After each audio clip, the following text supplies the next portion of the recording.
मैं श्याम कुमार श्रीवास्तव। आज मैं आप लोगों को केमिस्ट्री के 10th क्लास का फर्स्ट चैप्टर रासायनिक अभिक्रिया एक बहुत ही आसान भाषा में सिखाने जा रहा हूँ। इस वीडियो को देखने के बाद आपको एक लाइन भी केमिस्ट्री के फर्स्ट चैप्टर को रखने की जरूरत नहीं पड़ेगी। बस आप अंत तक वीडियो को देखते रहिए और जो बात हम आपको सिखा रहे हैं, समझा रहे हैं, उस पर गौर करते रहिए। चलिए तो आज हम स्टार्ट करते हैं केमिस्ट्री रसायन शास्त्र 10th क्लास का फर्स्ट चैप्टर।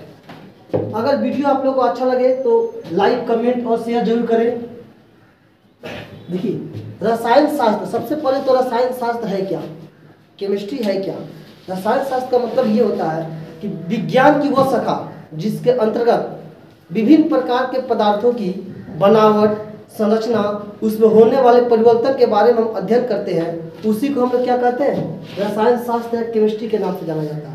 इस रसायन शास्त्र के फादर होते हैं लेवोजियस साहब, को इनके पिता के नाम से जाना जाता है। अब आपके 10th क्लास में सबसे पहला चैप्टर है केमिकल रिएक्शन। चलिए स्टार्ट करते हैं हम लोग। केमिकल रिएक्शन जिसको कहा जाता है रासायनिक अभिक्रिया। रासायनिक अभिक्रिया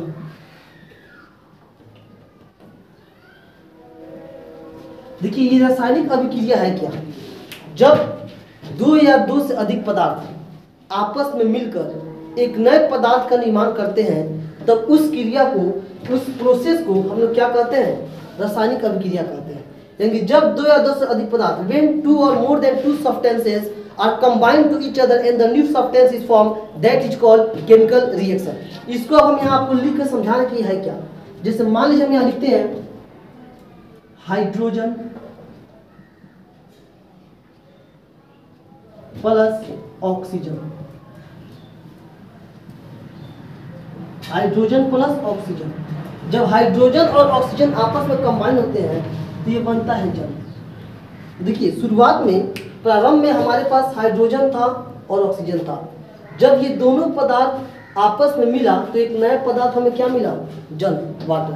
तो ये जो प्रोसेस आपके सामने हमने लिखा है, यही प्रोसेस क्या कहलाता है, रासायनिक अभिक्रिया कहलाता है, अर्थात केमिकल रिएक्शन के नाम से जाना जाता है। अब शुरुआत में हमारे पास क्या था, शुरुआत में हमारे पास था हाइड्रोजन और ऑक्सीजन। तो किसी भी अभिक्रिया में सबसे पहले जो पदार्थ उसमें भाग लेते हैं, यानी कि इस अभिक्रिया में हाइड्रोजन और ऑक्सीजन सबसे पहले था हमारे पास, जो अभिक्रिया में भाग लिया था। तो जो पदार्थ अभिक्रिया में भाग लेते हैं, इसको हम लोग कहते हैं अभिकारक। इंग्लिश में इसको रिएक्टेंट कहा जाता है, अभिकारक। यानी कि अगर कोई आपसे पूछे कि अभिकारक क्या होता है, तो आप बोल सकते हैं रासायनिक अभिक्रिया में भाग लेने वाले पदार्थों को क्या कहेंगे, अभिकारक। और इस अभिक्रिया के फलस्वरूप जो ये नया पदार्थ बना है, इसको हम कहते हैं प्रतिफल। प्रतिफल कहेंगे या फिर प्रोडक्ट कहेंगे या फिर उत्पाद कहेंगे। समझिए, ये टोटल प्रोसेस जो हमने आपके सामने लिखा, ये सब का सब हाइड्रोजन प्लस ऑक्सीजन एरो जल, ये है आपका रासायनिक अभिक्रिया। रासायनिक अभिक्रिया में सबसे पहले हाइड्रोजन और ऑक्सीजन ने भाग लिया, तो जो पदार्थ अभिक्रिया में भाग लेता है उसको हम लोग अभिकारक अर्थात रिएक्टेंट बोलते हैं। और इस अभिक्रिया के फलस्वरूप जो ये नया पदार्थ जल बना है, इसको हम लोग प्रतिफल भी कह सकते हैं, उत्पाद भी कह सकते हैं, और इसी को इंग्लिश में प्रोडक्ट के नाम से जाना जाता है। तो ये तो आपको रासायनिक अभिक्रिया समझ में आया होगा। एक बार और रिपीट हम कर देते हैं। अगर कोई आपसे कह दे रासायनिक अभिक्रिया क्या है, तो देखिए इस डायग्राम को देखकर, इसको देखकर आप इसके डिफिनेशन को बोल सकते हैं। जब दो या दो से अधिक पदार्थ आपस में मिलकर एक नए पदार्थ का निर्माण कर दे, जिनका गुण पहले वाले गुण से अलग हो, तो इस प्रोसेस को हम लोग क्या नाम देंगे, रासायनिक अभिक्रिया कहते हैं। अगर इसी को सीबीएसई वाले स्टूडेंट जो होते हैं वो बोलते हैं when two or more than two substances are combined to each other and the new substances is formed, that is called chemical reaction। अब इसमें, इस केमिकल रिएक्शन में, इस रासायनिक अभिक्रिया में हमने यहाँ पूरा नाम लिखा, हाइड्रोजन लिखा, ऑक्सीजन लिखा, जल लिखा। अगर इस नाम के जगह, यहाँ से समझिएगा लोग, इस नाम के जगह मान लीजिए हाइड्रोजन हमने लिख दिया H2, ऑक्सीजन हमने लिख दिया O2 और एरो दिया, जल का फॉर्मूला लिख दिया H2। यानी कि कहने का मतलब ये हुआ, रासायनिक अभिक्रिया में भाग लेने वाले पदार्थों के नाम के जगह उनके सूत्र का या फिर उनके संकेत का अगर यूज कर दें, तो इसको हम लोग कहते हैं रासायनिक समीकरण, केमिकल इक्वेशन। ये कहलाएगा रासायनिक समीकरण। रासायनिक समीकरण ये कहलाएगा।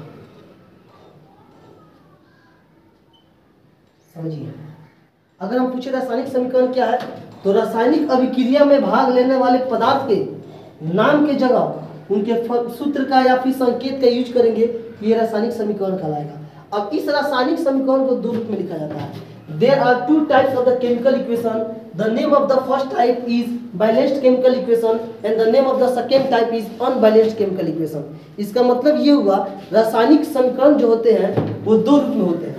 सबसे पहला होता है संतुलित रासायनिक समीकरण, संतुलित रासायनिक समीकरण,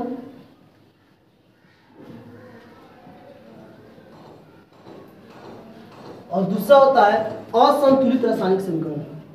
आप लोग बस वीडियो को देखते रहिए और कोशिश करिए कि जो डिफिनेशन हम बोल रहे हैं एक बार मन में उसको रिपीट करें। असंतुलित रासायनिक समीकरण,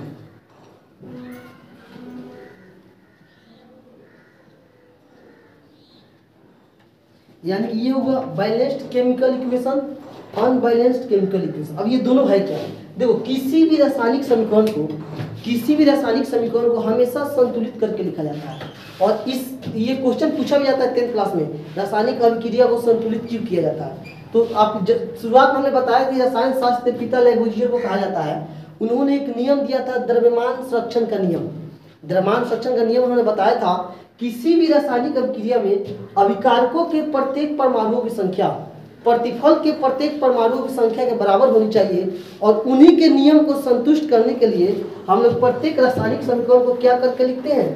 संतुलित करके लिखा जाता है। तो इस संतुलित करने का तरीका भी आपको हम सिखाएंगे, लेकिन आज के वीडियो में बस हम लोग पढ़ेंगे लोग कि रासायनिक अभिक्रिया क्या है, रासायनिक अभिक्रिया के प्रकार कितने होते हैं, और संतुलित रासायनिक समीकरण क्या होता है, असंतुलित रासायनिक समीकरण क्या होता है। तो यहाँ तक तो कोई डाउट नहीं होगा।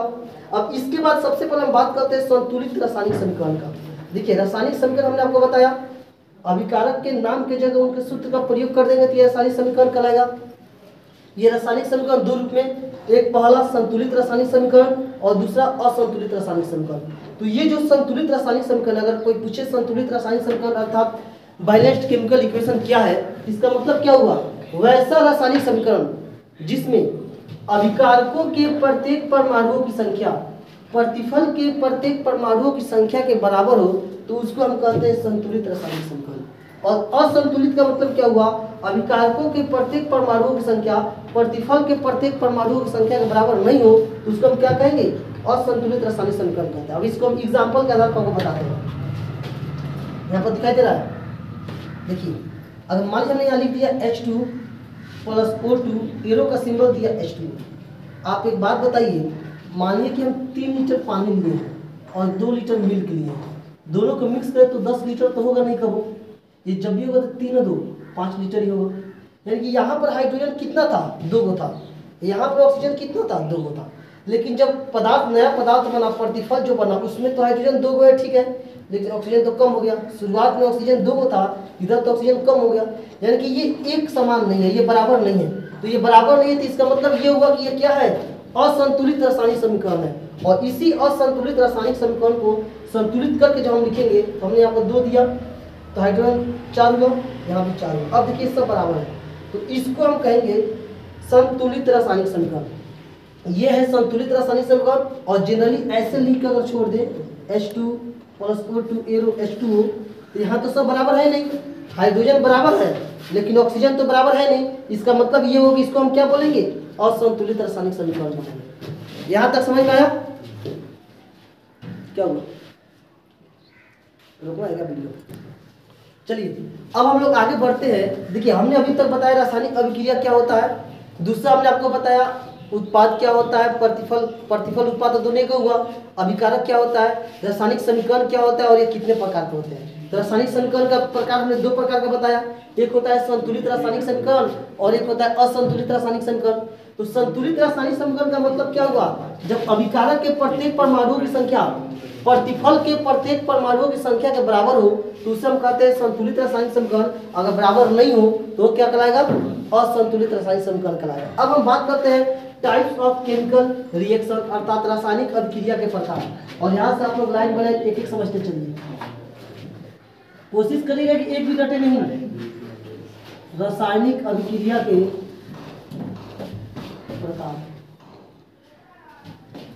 Types of chemical reaction. सबसे पहला टाइप होता है संयोजन अभिक्रिया। संयोजन अभिक्रिया सबसे ज्यादा फोकस करना है एग्जाम्पल पे। संयोजन अभिक्रिया क्या है, इसका एग्जाम्पल क्या होता है। देखिए संयोजन अभिक्रिया का मतलब क्या हुआ, संयोजन का मतलब होता है संयोग करना, मिलना। इसको इंग्लिश की बात है, इसका इंग्लिश होता है कॉम्बिनेशन रिएक्शन। कॉम्बिनेशन रिएक्शन इसको कहा था। तो कॉम्बिनेशन रिएक्शन क्या होता है, जब दो पदार्थ, जो डिफ्रेशन हमने रासायनिक अभिक्रिया का आपको बताया था वही डिफ्रेशन इसका भी मान लीजिए होगा। दो पदार्थ जब आपस में मिलकर कंबाइन होकर एक नए पदार्थ का निर्माण करेंगे, उस अभिक्रिया को हम क्या नाम देंगे, संयोजन अभिक्रिया। जैसे मान लीजिए अभी जस्ट हमने लिखा Mg प्लस O2, एरो का सिंबल दिया और लिख दिया MgO। अभी ये संतुलित नहीं है, यहाँ ऑक्सीजन 2 है, यहाँ ऑक्सीजन कम है, एक है, ये संतुलित नहीं है, ये असंतुलित रासायनिक समीकरण है। लेकिन अगर पूछे कि यह अभिक्रिया कौन सी है, ये अभिक्रिया कौन सी है, संयोजन अभिक्रिया, क्योंकि इसमें दो तत्व, दो पदार्थ आपस में मिलकर ये वो बन गया है। तो या इसका मतलब ये हुआ, जब दो पदार्थ आपस में मिलकर एक नए पदार्थ का निर्माण करेंगे तब उस अभिक्रिया को हम क्या बोलेंगे, संयोजन अभिक्रिया के नाम से जानेंगे। ठीक है, इसमें कोई दिक्कत नहीं होगा। अगला नंबर 2 हम बात करें वियोजन या अपघटन अभिक्रिया। वियोजन या अपघटन अभिक्रिया ये क्या होता है, इसको देखिए।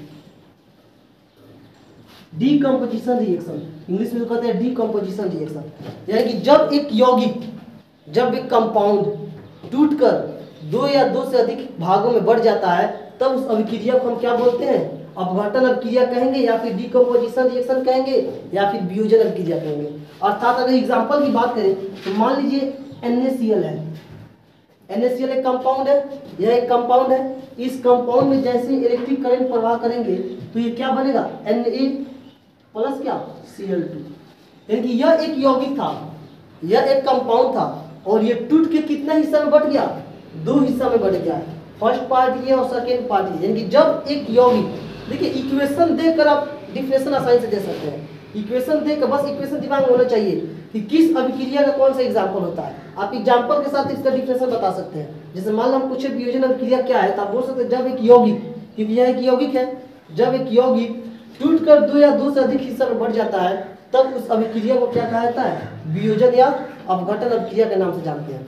नंबर 3 की बात करें, विस्थापन अभिक्रिया। विस्थापन अभिक्रिया, इसी विस्थापन अभिक्रिया को दूसरा का नाम कहते हैं एकल विस्थापन अभिक्रिया। एकल विस्थापन अभिक्रिया, इसी को कहते हैं प्रतिस्थापन अभिक्रिया। क्या कर रहा है सब वो, प्रतिस्थापन अभिक्रिया, इसी को हम कहते हैं सिंगल डिस्प्लेसमेंट रिएक्शन।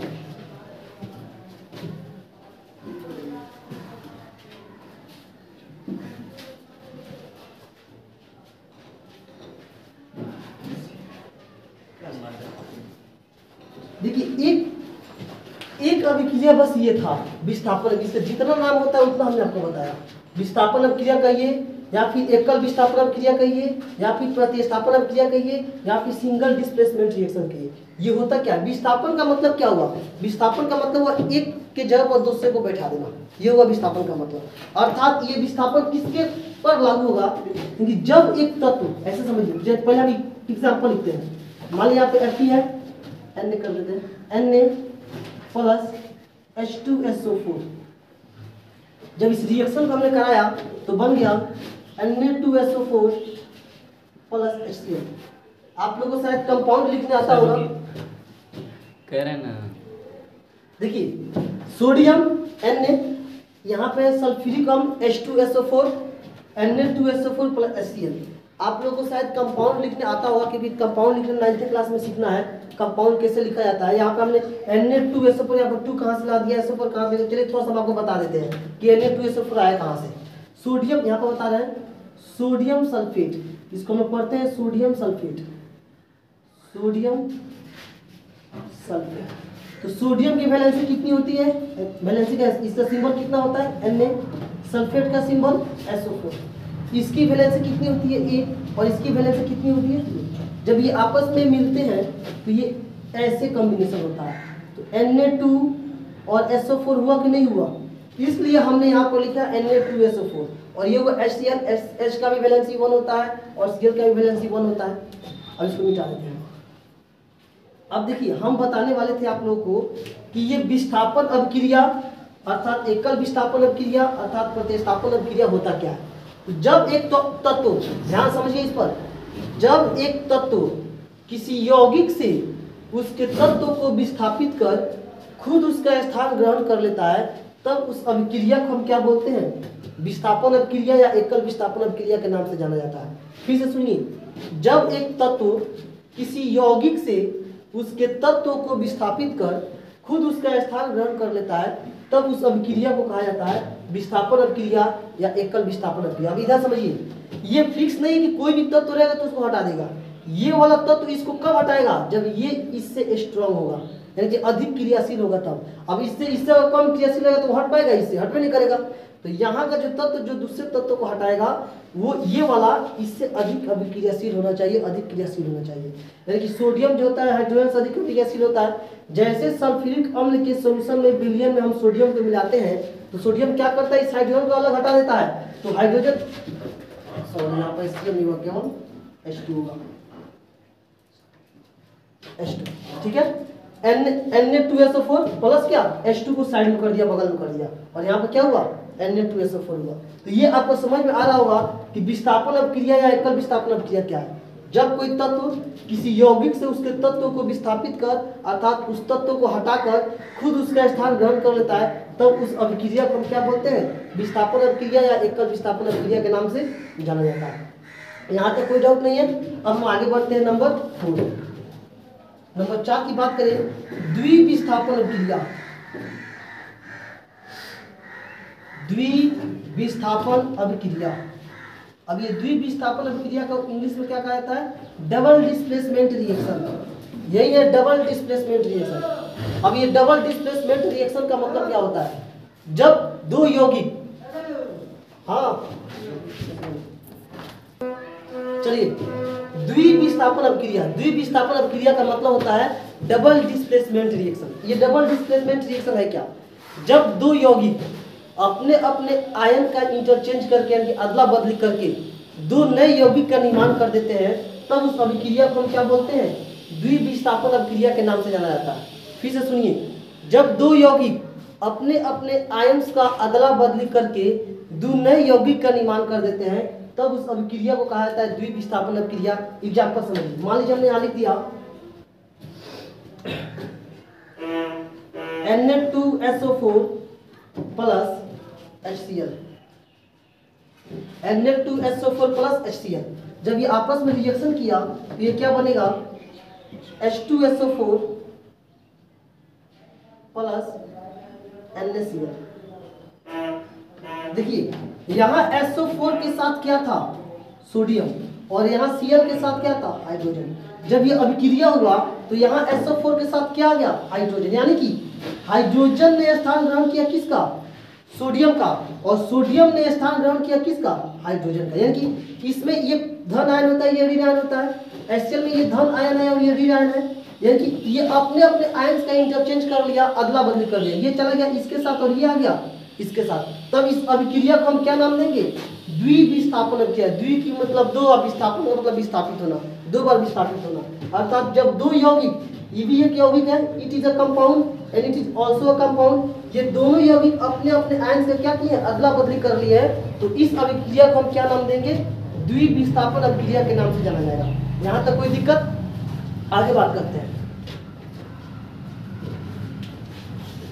इसका स्क्रीनशॉट लेना तो ले लीजिए लोग, इसको मिटा दे जाएगा।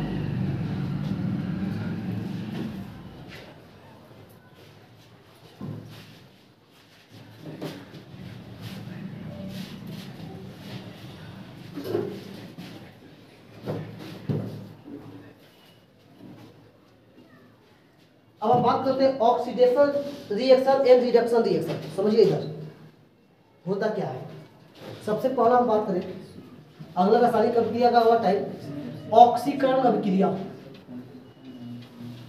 ऑक्सीकरण अभिक्रिया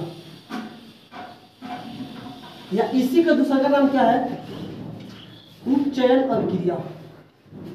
इसी को कहते हैं ऑक्सीडेशन रिएक्शन। देखिए इसमें होता क्या है, ऑक्सीडेशन रिएक्शन और रिडक्शन रिएक्शन का मतलब क्या हुआ। पहले ऑक्सीकरण अभिक्रिया की बात करें तो ऑक्सीकरण अभिक्रिया क्या होता है, वैसी रासायनिक अभिक्रिया जिसमें ऑक्सीजन से संयोग तथा हाइड्रोजन का ह्रास हो, यानी कि ऑक्सीजन की वृद्धि हो और हाइड्रोजन का क्या हो, ह्रास हो, तो उसको हम कहते हैं ऑक्सीकरण अभिक्रिया। लेकिन जस्ट इसकी अपोजिट की बात करें नंबर 2 में अवकरण अभिक्रिया। अवकरण अभिक्रिया, अब ये अवकरण अभिक्रिया क्या है, अवकरण अभिक्रिया का मतलब ये होता है, इसका दूसरा नाम है अपचयन अभिक्रिया। कौन सी अभिक्रिया, अपचयन अभिक्रिया। अब ये होता क्या है, देखिए अवकरण अभिक्रिया है ये, और ये क्या है, इसी का दूसरा नाम है अपचयन। इसमें क्या था, इसमें ऑक्सीजन का वृद्धि और हाइड्रोजन का ह्रास था। जस्ट अपोजिट इसमें होगा, इसमें हाइड्रोजन की वृद्धि होगी और ऑक्सीजन का ह्रास होगा। यानी कि वैसी रासायनिक अभिक्रिया जिसमें हाइड्रोजन की वृद्धि हो और ऑक्सीजन का ह्रास हो उसे हम अवकरण अभिक्रिया कहते हैं, और जिसमें ऑक्सीजन की वृद्धि हो और हाइड्रोजन का ह्रास हो उसको हम ऑक्सीकरण अभिक्रिया या उपचयन अभिक्रिया कहते हैं। अब इस दोनों का कॉम्बिनेशन, यानी कि जिस रासायनिक अभिक्रिया में ऑक्सीकरण और अवकरण दोनों क्रियाएं साथ साथ होती हैं तब उसको कहा जाता है रेडॉक्स रिएक्शन। रेडॉक्स रिएक्शन अर्थात रेडॉक्स अभिक्रिया। अब इसका एग्जांपल आपको समझाएंगे ताकि तीनों एक साथ कंप्लीट हो जाए। ये रेडॉक्स रिएक्शन होता है क्या, जैसे मान लीजिए हम यहाँ लिखते CuO प्लस H2, ठीक है, कॉपर ऑक्साइड प्लस हाइड्रोजन। जब ये आपस में कॉम्बिनेशन होगा तो क्या बनेगा, कॉपर प्लस जल H2। अब इसमें ध्यान से आप देखिए, यहाँ पे तक कॉपर ऑक्साइड, कॉपर ऑक्साइड से क्या बन गया है, कॉपर। यह है कॉपर ऑक्साइड, कॉपर ऑक्साइड से रिएक्शन के बाद इसमें से ऑक्सीजन हट गया है। तो अभी जस्ट हमने आपको बताया जिस रासायनिक अभिक्रिया में ऑक्सीजन का ह्रास होता है, देखिए यहाँ कॉपर ऑक्साइड से ऑक्सीजन हट के केवल कॉपर बचा है, तो इसको हम क्या बोलेंगे, ये क्या हो रहा है, ऑक्सीकरण हो रहा है कि अवकरण हो रहा है, इसका अवकरण हो रहा है, अवकरण। लेकिन यहाँ देखिए हाइड्रोजन अकेले था, लेकिन जब रिएक्शन हुआ तो इसमें क्या जुट गया, ऑक्सीजन जुट गया। तो अभी बताया जिसमें ऑक्सीजन की वृद्धि हो, ऑक्सीजन जुटे तो वो क्या कहलाएगा, ऑक्सीकरण, ये कहलाएगा ऑक्सीकरण। और अब आप ध्यान से देखिए, ये अवकरण की क्रिया और ये ऑक्सीकरण की क्रिया, ये दोनों क्रियाएं एक ही केमिकल इक्वेशन में संपादित हो रही है, एक ही केमिकल इक्वेशन में हो रही है। यानी जिस रासायनिक अभिक्रिया में ऑक्सीकरण और अवकरण दोनों क्रियाएं साथ साथ होती है उस रासायनिक अभिक्रिया को क्या बोलते हैं, रेडॉक्स रिएक्शन, रेडॉक्स अभिक्रिया। ये काफी भी है, ये एग्जाम में बहुत बार पूछ चुका है कि रेडॉक्स अभिक्रिया किसे कहते हैं, उसका एक एग्जांपल दीजिए। तो वैसी रासायनिक अभिक्रिया जिसमें ऑक्सीकरण और अवकरण दोनों क्रियाएं साथ साथ होंगी उस अभिक्रिया को हम क्या नाम देंगे, रेडॉक्स अभिक्रिया के नाम से जानेंगे। आपको अवकरण समझ में आया, आपको ऑक्सीकरण समझ में आया, कोई दिक्कत यहाँ तक। अब देखिए शुरुआत से हमने आपको क्या क्या पढ़ाया। सबसे पहले हमने को बताया रासायनिक अभिक्रिया क्या होता है। रासायनिक अभिक्रिया का मतलब क्या हुआ, जब दो या दो से अधिक पदार्थ आपस में मिलकर एक नए पदार्थ का निर्माण करेंगे तब उसको हम कहेंगे रासायनिक अभिक्रिया। उस रासायनिक अभिक्रिया के बाद हमने आपको बताया रासायनिक संकरण। रासायनिक संकरण क्या था, रासायनिक संकरण का मतलब था कि रासायनिक अभिक्रिया में भाग लेने वाले पदार्थ के नाम की जगह उनके फॉर्मूला का, सूत्र का या संकेत का यूज कर देंगे, तब उसको हम रासायनिक समीकरण बोलेंगे। और वो रासायनिक समीकरण हमने बताया कि वो दो रूप में होता है, एक होता है संतुलित रासायनिक समीकरण और दूसरा होता है असंतुलित रासायनिक समीकरण। तो संतुलित रासायनिक समीकरण का मतलब क्या हुआ कि जिसमें अभिकारक के और प्रतिफल के प्रत्येक परमाणुओं की संख्या आपस में इक्वल हो उसको हम संतुलित रासायनिक समीकरण बोलेंगे, और जिसमें प्रत्येक परमाणु की संख्या इक्वल न हो उसको हम असंतुलित रासायनिक समीकरण बोलेंगे। ठीक है। अब इसके बाद रासायनिक अभिक्रिया का जब प्रकार हमने पढ़ना शुरू किया तो सबसे पहले बताया कॉम्बिनेशन रिएक्शन, दूसरा डिकम्पोजिशन रिएक्शन, डिस्प्लेसमेंट रिएक्शन जिसको सिंगल डिस्प्लेसमेंट रिएक्शन बोला जाता है, चौथा double displacement reaction, oxidation reaction, reduction reaction, and सबसे लास्ट वन का बताया रेडॉक्स रिएक्शन। आप लोग वीडियो को कम से कम 2 बार 3 बार 1 से 2 बार कम से कम देखिएगा और कोशिश करिए कि इक्वेशन देखकर जो हमने इक्वेशन लिखा है और जैसे हमने इक्वेशन देखकर डिफरेंशियल बोल रहे हैं आप कोशिश करिए इक्वेशन देखकर इक्वेशन से हम डिफरेंशियल अपने मन से लिखिए, क्योंकि एग्जामिनर ये कभी नहीं कहेगा आप किताबी भाषा में उसको लिखिए, आप अपनी भाषा में, साइंस का मतलब क्या हुआ, आप अपनी भाषा में उसको बना कर लिख सकते हैं। इक्वेशन आपके सामने है, आप इक्वेशन को समझिए और इक्वेशन समझ के अपने लैंग्वेज में कोशिश करिए डिफिनेशन हम दें। यहाँ तक कोई दिक्कत नहीं है। अब इसके बाद अगला वीडियो जब हम लाएंगे आपके लिए, तो उसमें हम आपको सिखाएंगे कि रासायनिक समीकरण को संतुलित करने की विधि कितनी होती है और किस किस तरीके से रासायनिक समीकरण को संतुलित किया जाता है। चलिए आज के लिए इतना ही काफ़ी है। अगला वीडियो बहुत जल्दी आप लोग सामने आएगा।